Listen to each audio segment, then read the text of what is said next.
Hello English fans and welcome back to this module of present continuous.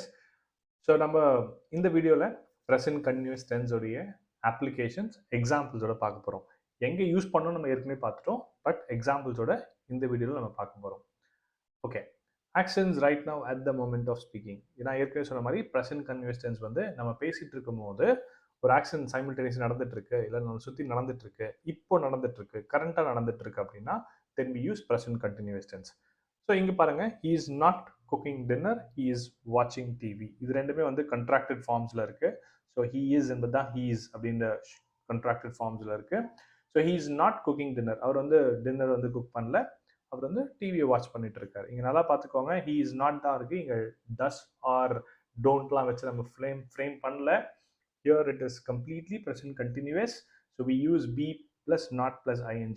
So he is not cooking dinner, he is watching TV. அவர் வந்து dinner cook பண்ணல, இப்போ watch பண்ணிட்டு இருக்காரு. இப்போ action நடந்துட்டு இருக்கு அப்படின்னு அர்த்தம். The action is happening right now at the moment. So temporary actions around the present time. இப்போ கொஞ்ச நாளா சமீப காலமா நடந்துட்டு இருக்கு அப்படின்னா then we use this present continuous tense. For example, I'm working on marketing project these days. I'm working on marketing project these days. இப்போ these days ன்னு சொன்னாலே வந்து இப்போ சமீப காலமாக தான் நடந்துட்டு இருக்கு அப்படின்னு நம்மளுக்கு தெரியுது. So we use present continuous tense. Okay, for example I'll give you another example where you can understand it in a much better way. For example, என்னோட நேட்டிவ் வந்து let's take that my native is Bengaluru. Okay, so this is my native. நான் இங்கே தான் வந்து ரொம்ப நாளாக stay பண்ணிட்டு இருந்தேன். Okay, so this is where I stay regularly. இல்லை நான் இப்போ ஸ்டே பண்ணிட்டு இருந்தேன் ஞாபகம் வச்சுக்கலாம். இப்போ கொஞ்ச நாளாக சென்னையில் இருக்கேன். ஓகே, ஸோ ஒர்க் விஷயமா வந்து நான் இப்போ ஸ்டே பண்ணியிருக்கேன். ஸோ பெங்களூரில் தான் ஸ்டே பண்ணிட்டு இருந்தேன். இப்போ சென்னையில் சமீப காலமாக ஒரு இன்டர்வியூக்காக நான் வந்திருக்கேன். ஸோ அதனால் வந்து நான் ஸ்டே பண்ணிட்டு இருக்கேன்னா, ஸோ 1 மந்த்தாக நான் ஸ்டே பண்ணிட்டு இருக்கேன் அப்படின்னா, அப்போது இது வந்து it's a temporary action, this is not going to be permanent. So I'll use it in present continuous tense. இதை நீங்கள் ஞாபகம் வச்சுக்கோங்க. So any action that's happening for quite few days, இல்லை கொஞ்ச நாள் நடந்துட்டு இருக்கு, அது ஒரு டெம்பரரி ஆக்ஷனாக தான் நடந்துட்டு இருக்கு, இப்போ ப்ரெசென்ட்ல நடந்துட்டு இருக்கு அப்படின்னா then we use present continuous form. Next is arrangements. When you have agreed something with other people. So when I say arrangements அப்படின்னு எடுத்துக்கிட்டா, நம்ம வந்து டிசைட் பண்ணிட்டோம் ஒரு விஷயத்தை நம்ம செய்ய போகிறோம் ஃபியூச்சரில் என்பது. ஸோ அதுக்காக வேண்டிய பிளான்ஸும் நம்ம பண்ணிட்டோம் அப்படின்னா then we use present continuous tense. நம்ம எப்படி ப்ரெசன்ட் சிம்பிளில் ஷெட்யூல்டு ஃபியூச்சரில் யூஸ் பண்ணோமோ அதே மாதிரி ப்ரெசன்ட் கண்டினியூஸ் டென்ஸில் ஃபியூச்சர் டென்ஸில் யூஸ் பண்ணலாம். ஆனால் அதில் ஒரு சின்ன டிஃப்ரென்ஸ் இருக்குது. அதில் ஷெட்யூல்டு ஃபியூச்சர் நீங்கள் வந்து இதில் அதில் வந்து எந்த இது கண்ட்ரோல் வச்சுருக்க மாட்டீங்க. ஆனால் இங்கே ப்ரெசன்ட் கண்டினியூஸ் அரேஞ்ச்மெண்ட்ஸில் நீங்கள் தான் எல்லாமே செய்கிறீங்க. ஸோ எக்ஸாம்பிள்ஸ் பார்க்கலாம். For example, I am meeting Shiva at the library tomorrow. So இங்கே ஐ எம் மீட்டிங் சிவா அப்படின்னு நான் நிப்பாட்டிட்டேன் அப்படின்னா அட் த லைப்ரரி அப்படின்னா it means that the action is happening right now because it says continuous form, இப்போ நடந்துட்டு இருக்கு அப்படின்னு சொல்றது. பட் இங்கே ஒரு டைம் ஃபேக்டர் நான் ஆட் பண்ணுறேன், டுமாரோ அப்படின்னு ஆட் பண்ணுறேன், which means நான் நாளைக்கு தான் மீட் பண்ண போகிறேன். ஸோ நிறைய பேர் நம்ம அடுத்த கொஸ்டின் என்ன வரும், நான் வந்து I will meet Shiva at the library tomorrow use பண்ணலாமா? தாராளமாக யூஸ் பண்ணலாம், தப்பு கிடையாது. ஆனால் ப்ரெசன்ட் கண்டினியூஸ் டென்ஸும் நீங்கள் யூஸ் பண்ணலான்றதுக்காக தான் இங்கே எக்ஸாம்பிள் பார்க்குறோம். So I meeting Shiva at the library tomorrow அப்படின்னு சொல்லும் போது நான் ஏற்கனவே பிளான் பண்ணிட்டேன், நான் ஏற்கனவே அரேஞ்ச் பண்ணிட்டேன். So I'm going to meet him அப்படின்னு சொல்கிறது வந்து அப்போ வந்து நான் வந்து I meeting Shiva, I use present continuous tense. But remember, இதை டைம் ஃபேக்டரை மென்ஷன் பண்ணணும். டைம் ஃபேக்டர் நீங்கள் மென்ஷன் பண்ணலை அப்படின்னா that means the action is happening right now at the moment, இப்போ நடந்துட்டு இருக்கு அப்படின்ற அதோடைய அர்த்தத்தை கொடுத்துரும். So next is I'm getting married next week. So இது வந்து பார்த்தீங்கன்னா I'm getting married next week என்பது. So getting is a verb here. I'm getting married. So we have arranged and paid for everything. So again, this is already an arrangement. இங்கே I'm getting married அப்படின்னு நிப்பாட்டினேன் அப்படின்னா which means இப்போ நடந்துட்டு இருக்க மாதிரி ஆகும். But when I say a time factor mentioned as next week அப்படின்னு சொல்லும் போது it means it's a future planned action அப்படின்னு ஞாபகம் வச்சுக்கலாம். So we call it as arrangements அப்படின்னு நம்ம சொல்லுவோம்.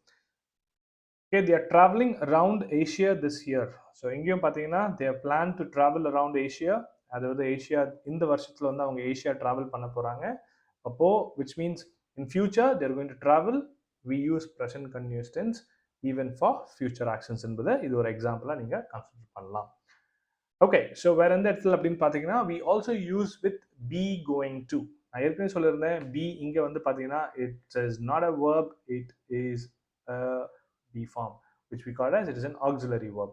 So be plus going to plus infinitive அப்படின்னு சொல்லும் போது it talks about plans, it talks about intention, it talks about future. ஏதாவது நீங்க ஏற்கனவே பிளான் பண்ணிட்டீங்க அப்படின்னா உங்களோட இன்டென்ஷன் ஏதாவது இருக்குன்னா then we use be going to.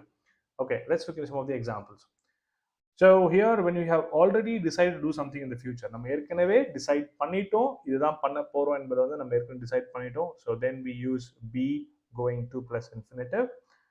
Okay, we use both the present continuous and be going to plus infinitive. ரெண்டுமே வந்து நம்ம மாற்றி யூஸ் பண்ணிக்கலாம். வெறும் ப்ரெசன்ட் கண்டினியூஸ் டென்ஸை போட்டு கூட யூஸ் பண்ணிக்கலாம், அப்படி இல்லைன்னா பி கோயிங் டு போட்டு கூட யூஸ் பண்ணிக்கலாம்னு சொல்கிறாங்க. in most occasions or most situations both form are possible. இங்கே என்ன சொல்ல வராங்க அப்படின்னு பார்த்தீங்கன்னா சம்டைம்ஸ் இப்போ பார்த்தீங்கன்னா நம்ம ஒரு சின்ன ஒரு எக்ஸாம்பிள் பார்த்துருந்தோம். அந்த எக்ஸாம்பிளில் வந்து பார்த்தீங்கன்னா ஐ எம் மீட்டிங் சிவா அப்படின்னு நான் எக்ஸாம்பிள் நான் கொடுத்துருந்தேன். இப்போ அந்த ஐ எம் மீட்டிங் சிவா அப்படின்னு சொல்லும் போது வந்து it is a present continuous form. I am meeting Shiva tomorrow. So இங்க present continuous form but used for future இல்லையா? So I'm meeting Shiva tomorrow அப்படின்னு. So if I've already decided or agreed or planned to do something, இதுக்கு பதிலா I can also say I am, that is be, going to plus meet. So I'm going to meet Shiva tomorrow. இப்படியான சொல்லலாம், ரெண்டுமே use பண்ணிக்கலாம். There is an option where you can use both. I can use either present continuous tense or with be plus going to plus infinitive. ரெண்டுமே நான் use பண்ணிக்கலாம். இங்க அதோட example இருக்கு which like how we had an example of I'm meeting Shiva. அதே மாதிரி ஒரு example இங்க பாருங்க. I'm taking an English exam next year. இங்க am அப்படின்னு சொல்லும்போது வந்து I'm using the ing form. be plus ing form of verb நான் யூஸ் பண்றேன். It's present continuous tense. ரொம்ப ஃபிளாட்டா நான் present continuous tense யூஸ் பண்றேன். இங்கே இதுவும் present continuous tense தான், but I'm using in a different way which is like I am going to take. இங்கே infinitive தான் யூஸ் பண்ணுவேன். So I'm going to take an English exam next year. So both can be used, both forms are possible, right? So we use these time expressions with the present continuous tense. Present continuous tenseல வந்து நம்ம இந்த மாதிரி time expressions use பண்ணுவோம், such as right now, these days. இந்த மாதிரி வந்து நம்ம வந்து right now பாருங்க, right now, at the moment அப்படின்னு ஒரு அர்த்தத்தை கொடுக்கும், which இப்படி நான் யூஸ் பண்ணலாம். at the moment, these days, these years கூட சொல்லலாம் sometimes. So we use for example in future நம்ம use பண்றதுனா I'm going to college this year or this week. இந்த மாதிரி கூட நம்ம டைம் எக்ஸ்பிரஷன்ஸை யூஸ் பண்ணி present continuous tense-ஐ யூஸ் பண்ணலாம் அப்படின்னு பார்க்கலாம். Right, that's it for present continuous tense usage. We will look into in the upcoming videos we will look into some of the other examples. அது தவிர்த்து வேற எங்கெங்கெல்லாம் யூஸ் பண்ணலாம்ன்றதை நம்ம எக்ஸாம்பிள்ஸோட with questions ஓட upcoming videosல பார்க்கலாம்.